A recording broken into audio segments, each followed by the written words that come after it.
Wabarakatuh. Pada pertemuan kali ini kita akan belajar tentang konfigurasi elektron Aufbau dan bilangan kuantum. Mari kita awali pembelajaran ini dengan berdoa. Semoga Allah SWT memudahkan kita untuk memahaminya dan memberikan manfaat bagi kita semua. Pada video sebelumnya kita telah mempelajari konfigurasi Niels Bohr. Menurut Niels Bohr, lintasan tempat elektron beredar mengelilingi inti atom disebut orbital atau kulit atom. Ada kesamaan pendapat dengan Erwin Schrödinger dan Werner Heisenberg. Kulit tempat elektron beredar terdiri atas beberapa subkulit.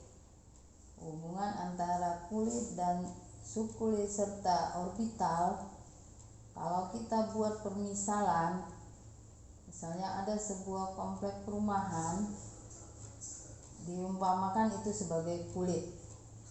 Kamu tahu namanya perumahan itu dipastikan terdiri dari beberapa jenis atau tipe rumah. Dan bahwa perumahan itu ada yang bertipe 21, tipe 36, tipe 72.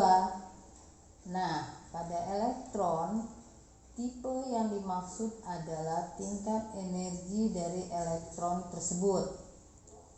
Tingkat energi pertama itu disebut dengan kulit K. Tingkat energi kedua disebut kulit L. Tingkat energi ketiga disebut kulit M dan seterusnya. Kemudian kembali lagi ke analogi perumahan, tentu letak lokasinya dibeda-bedakan atas blok-blok. Nah, kalau di elektron, blok yang dimaksud adalah subkulit, di mana subkulit itu nama-namanya nanti adalah subkulit S, subkulit P, subkulit D, dan subkulit F.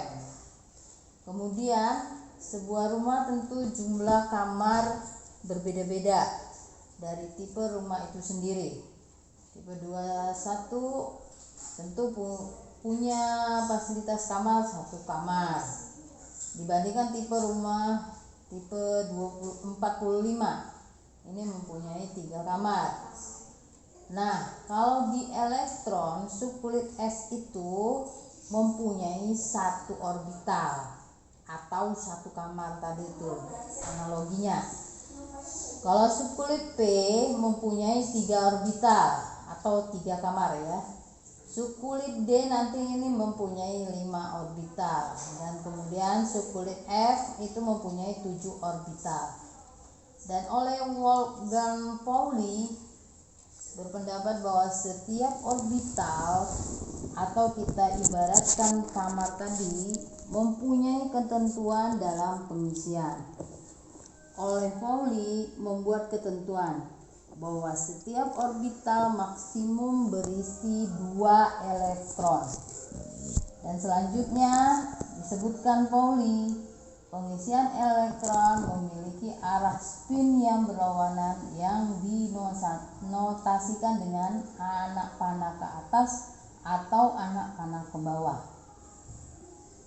Untuk menggambarkan kedudukan atau posisi elektron suatu atom dan membedakan dari elektron yang lain, dibuatlah 4 jenis bilangan kuantum oleh Erwin Schrödinger dalam teori atom mekanika kuantum, yang terdapat 4 jenis bilangan kuantum, yaitu pertama bilangan kuantum utama, diberi simbol N kecil.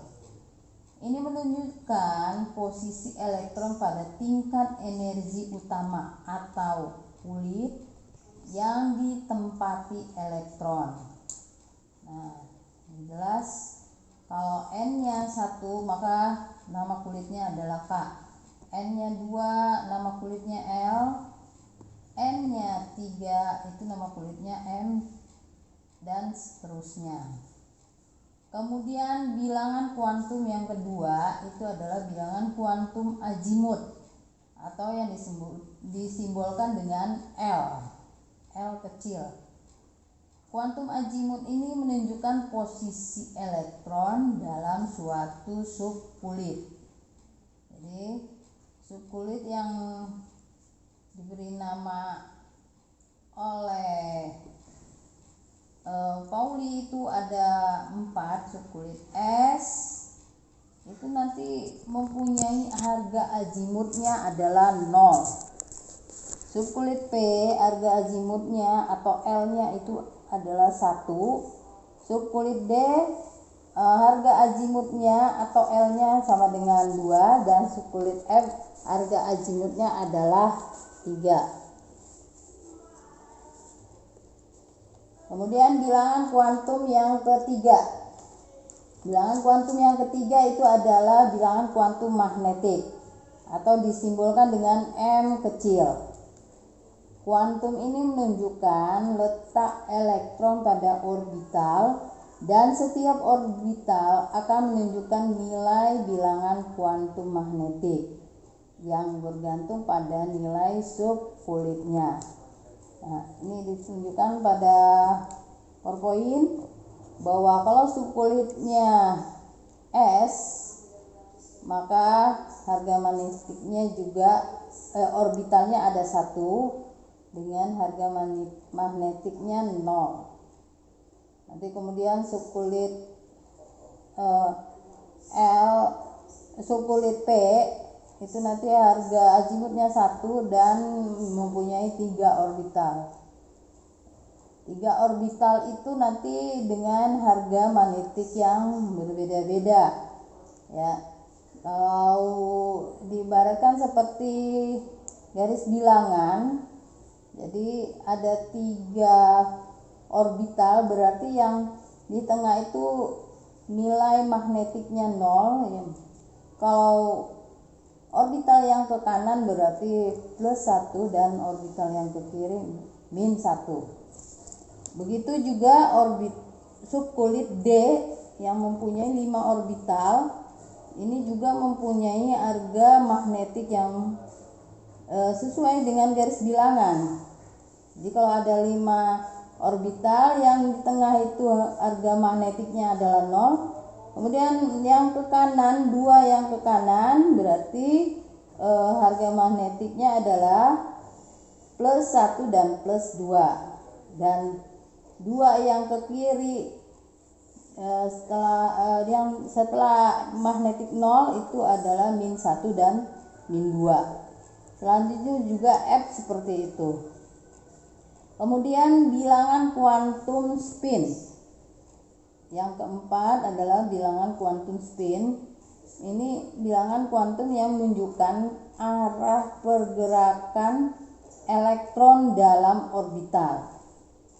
Arahnya ini ada 2 jenis. Yang arah ke atas itu bernilai plus setengah. Mengarah ke bawah, tanda panah ke bawah, itu berharga nilai bilangan kuantum spinnya atau S-nya nanti sama dengan min setengah.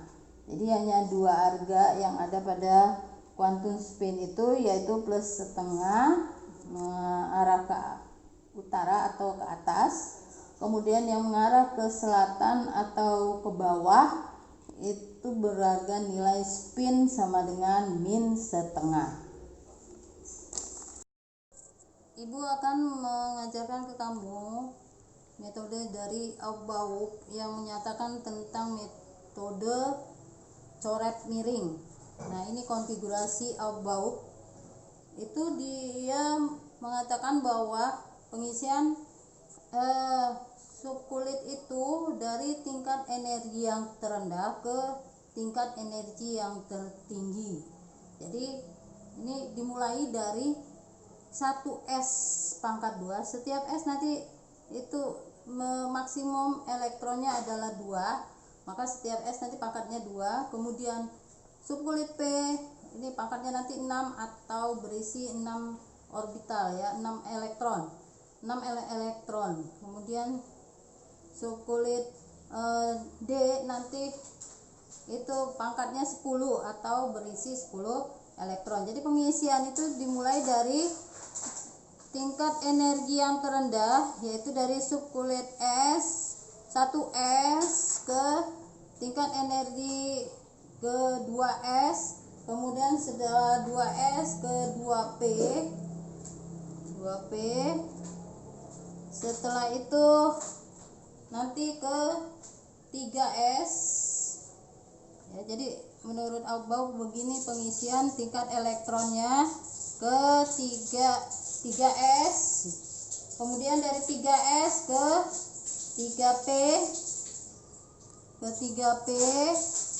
kemudian dari 3P nanti ke 4S, tidak ke 3D tapi ke 4S. Setelah 4S baru menuju ke 3D ya, ke 3D, pengisian itu ke 3D, kemudian baru ke 4P, baru ke pengisian 5S. Ini yang disebut dengan metode corak miring. Yang tipe 21 dan tipe misalnya ini tipe 45 yang mempunyai 3 kamar nih, yang untuk P ya, ini dapat dia 3 kamar. Kalau yang subkulit S hanya mempunyai 1 orbital atau 1 kamar ya. Kemudian nanti subkulit D nanti mempunyai 5 kamar. Jadi kalau ini tadi soalnya, maka cara pengisiannya seperti apa? Ya kita menurut aturan Han bahwa pengisian orbital ini harus dari tingkat energi yang terendah dulu ya, maka ngarah hadap atas dulu, ada hadap atas dulu, baru mengarah ke hadap bawah, mengarah panahnya itu ke bawah. Nah seperti ini pengisian orbital ya. Nah ini berarti 1s2 2 elektron. Kemudian di sini setelah 1s2 adalah pengisian 2s2. Pengisian 2s2 juga sama seperti itu, 2 elektron ya, seperti ini kita isi. Ini pengisian elektron arahnya ke atas dulu, baru ke bawah seperti ini ya. Kemudian subkulit ke tingkat energi 2P nih cara pengisiannya kita isi kamarnya satu persatu dulu ya, jangan secara berpasangan dulu, tapi diisi satu persatu dulu. Setelah ini masih dianggap masih banyak elektronnya, berarti baru kita buat tanda yang berlawanan ya. Tadi kita udah pengisian ke 2P diisi 6 elektron, berarti di sini ini semua berpasangan yang subkulit P ini ya. Subkulit P ini semuanya berpasangan seperti ini nih. Kemudian ini udah terisi, kita ke 3S pangkat 2, ini juga kita isi berpasangan ya, sesuai dengan ini. Habis 3P pangkat 6, 3S pangkat 2, 3S pangkat 2 kita isi dia penuh ya. Jadi kalau 2 elektron berarti S orbital S ini terisi penuh. Kemudian subkulit P di sini hanya berisi 3 elektron, maka kita ambil 3 elektron untuk mengisi subkulit P ya. Subkulit P di ya. Tadi orbital yang akan kita isi terakhir itu adalah 3P pangkat 3. Jadi subkulit P orbitalnya hanya diisi oleh 3 elektron. Untuk pengisian 3 elektron itu kita tidak boleh berpasangan, kita isi orbital ini satu persatu dulu ya, seperti ini. Ini menurut aturan Han. Nah seperti ini ya, dan arahnya menuju atas semua. Nah seperti ini tingkat energi dari